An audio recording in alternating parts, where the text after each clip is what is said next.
You know, one thing that I've learned through this whole ordeal is that white people are also scared of white supremacists. Terrifies them. Absolutely terrifies them.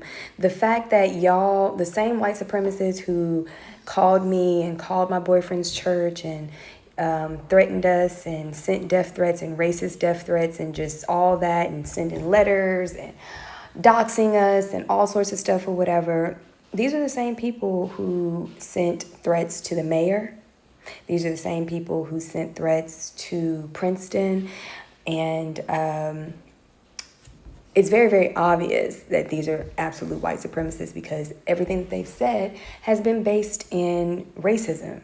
It's been nothing but you're a monkey and we're going to lynch you and we're going to hang you and you need a tree necklace and all sorts of things like that. These are the constant every single day for like literally the last 3 weeks, going on a month now, of just psychotic white supremacist hate that I've received, and also anyone associated with me has also received. Again, this is not about those children, and if you still think it is, you are sadly mistaken. If anybody cared about those kids, they would have voted to receive the funds that fixed their infrastructure to be able to avoid natural disasters like this, or at least mitigate natural disasters like this. It doesn't mean that a flood won't happen, but if you have certain infrastructures in place, such as bayous and ditches and things like that to run off that water, those things help it to where it doesn't affect so severely as it did. So if they really cared about the kids, those are the things that they would be voting for. But yeah, this just goes to show, and I've made videos about this before, that white supremacy adversely affects everyone. It hurts everyone, including specifically white women and white children. Why does it hurt them more, and why are they affected by it more? Because they're in proximity. It's proximity, babes.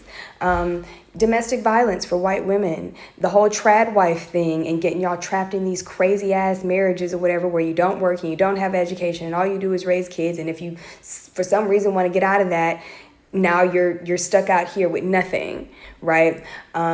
It works adversely in the fact of like, okay, pedophilia, these white people are the main ones with pedophilia charges. They have it by and large more than anybody in the U.S., right? These are the main ones. And do they get a lot of time for doing that shit? No, it's a revolving door. They get to go in, they get to come out, they get to be on the little registry and terrorize more children.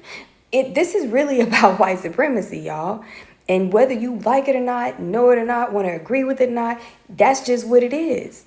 And I will continue to say that. I don't care if you don't like it. I do not care if you don't like it. So, yeah, that's just one thing that I'm definitely realizing and understanding about this whole ordeal. White people are also terrified of white supremacy. And if they turn against it in any type of way, shape, or fashion, that white supremacist ire gets directed at them too. That all that hate that we receive on a daily basis as black people, it gets directed at them too, and they can't fucking handle it. Because they know them motherfuckers are crazy, right? When they make bomb threats and school shooting threats and et cetera, et cetera, et cetera, you know to take them seriously because that's the shit that they do. This is a MO.